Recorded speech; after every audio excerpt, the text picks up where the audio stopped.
That's a little dark. Yeah, that's more like it.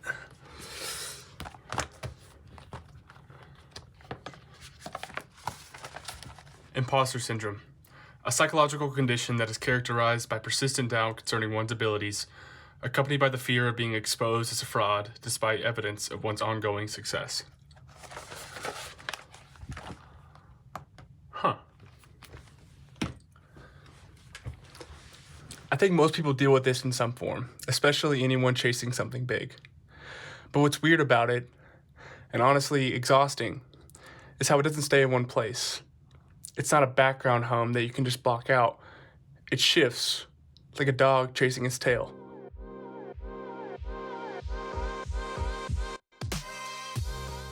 For me, it's like a pendulum. One second.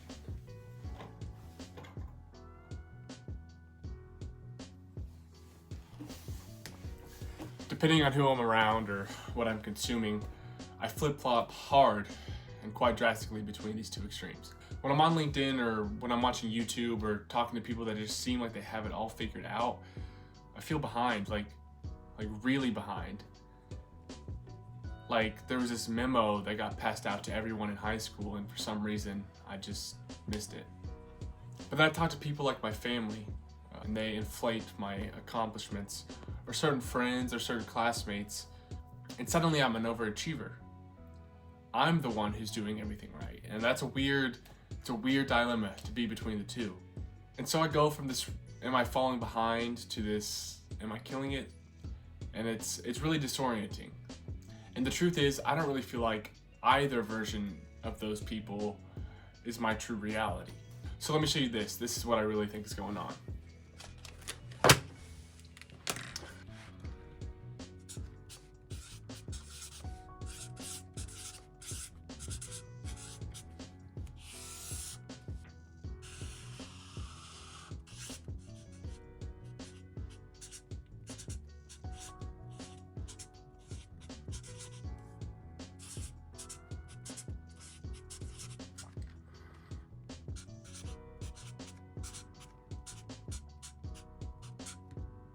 On one end, I'm behind everyone. That's the imposter, right? The version of you that feels like you're faking it, like you don't deserve any of your accomplishments, like you're a lucky fraud who's about to be exposed. And on the other end, I'm way ahead. That's the overcorrection. It's the inflated sense of ability, like you're decades ahead of your peers, like you're going to be a genius billionaire by 30. This is the Tony Stark talking. And reality's in the middle. It's slower, it's messier, it's not linear, but it's honest, and that's where I'm trying to live. All right, so here's my theory. Here am I, in the middle, and here's the two spectrums in reality. And depending on, what I do in a given day or my progress, I might underachieve one day, and then the next I overachieve. And then maybe I dip back this way, and then it's like this, and it's something like this, and then one day I'm over here, and it's just a back and forth, right? This flip-flopping between extremes, that's what breaks your focus. It chips away at your sense of self. One day you're the underdog, next day you're the chosen one. Lisan al-Gaib, if you will. But neither version is really you, and neither version really sticks for very long. Now, let's go back to the drawing. I want to explain it a little further. Now, if you will, let me plot this line on another graph.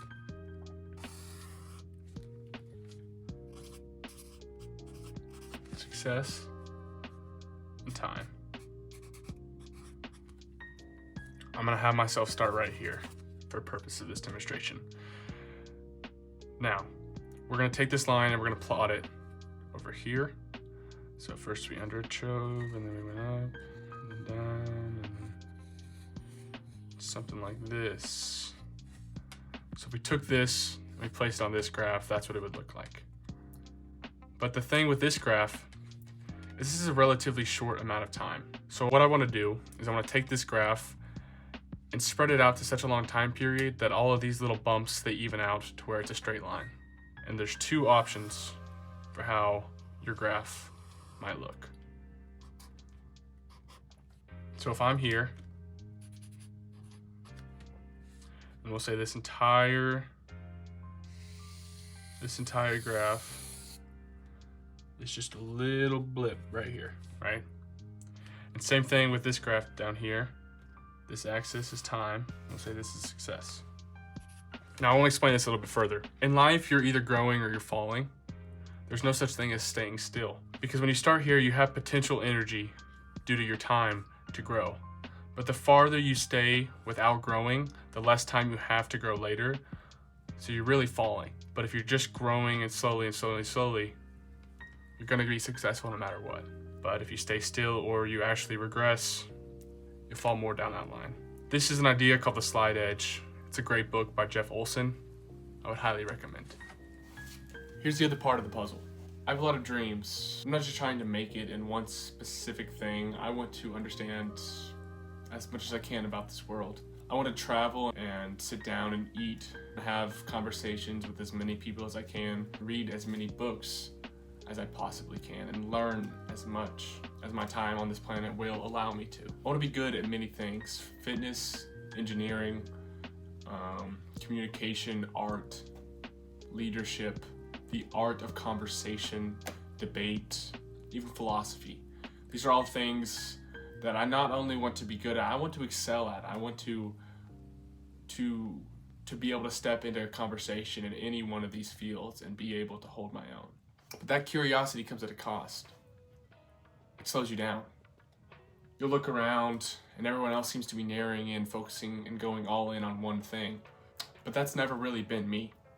I've never been able to, or maybe not even wanted to, just be able to put on the blinders and tunnel vision in on one thing for X amount of time. That's just not how I work. I need to be doing multiple things. The idea of just doing one thing solely and devoting yourself to that one thing, while it's honorable, and at times I wish I had that ability, and that whatever that is, I don't have it. It's not something that is in my possession. And I don't think after living on this planet for 20 years and after trying to discover myself for those 20 years, it's not something I think I ever will achieve or will possess. I think some people are born that way and that's how they work, and others are like me, and you know, everyone in between. But it's not because I'm lazy. I feel like I've made a deal with myself, maybe not explicitly, but I've come to terms with the cards I've been dealt.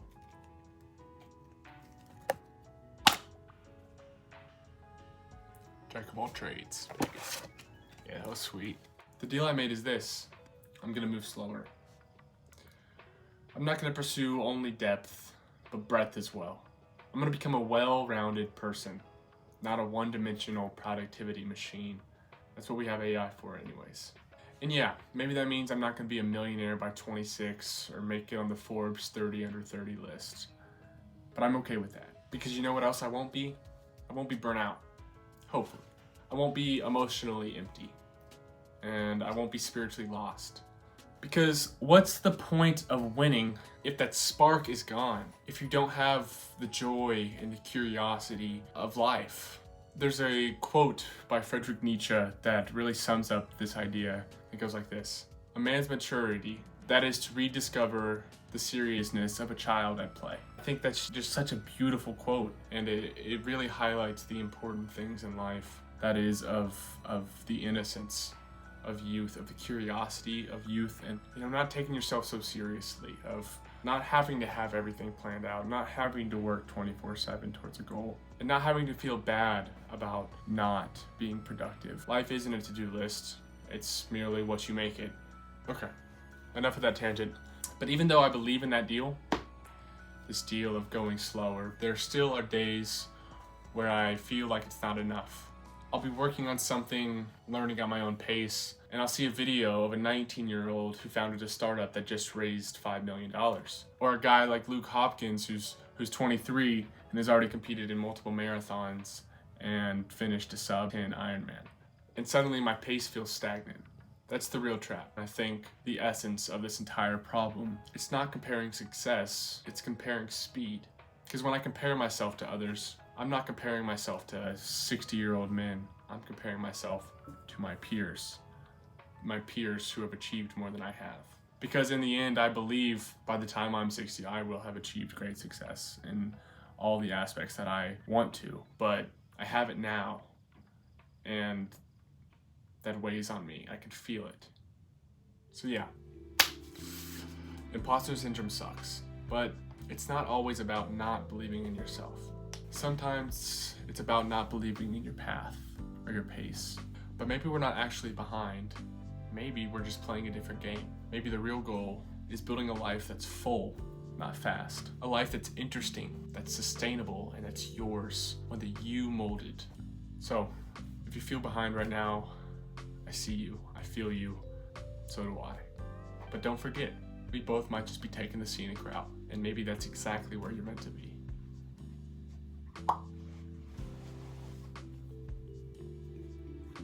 Gandalf. Come here. Gandalf. Come here. Shorty. What are you doing? How did you even do this? How did you get up here? Say bye to the YouTube video. Who's a good girl? You're so pretty. And yeah, if anyone listening to this feels the same way, comment below, let's talk. Ow!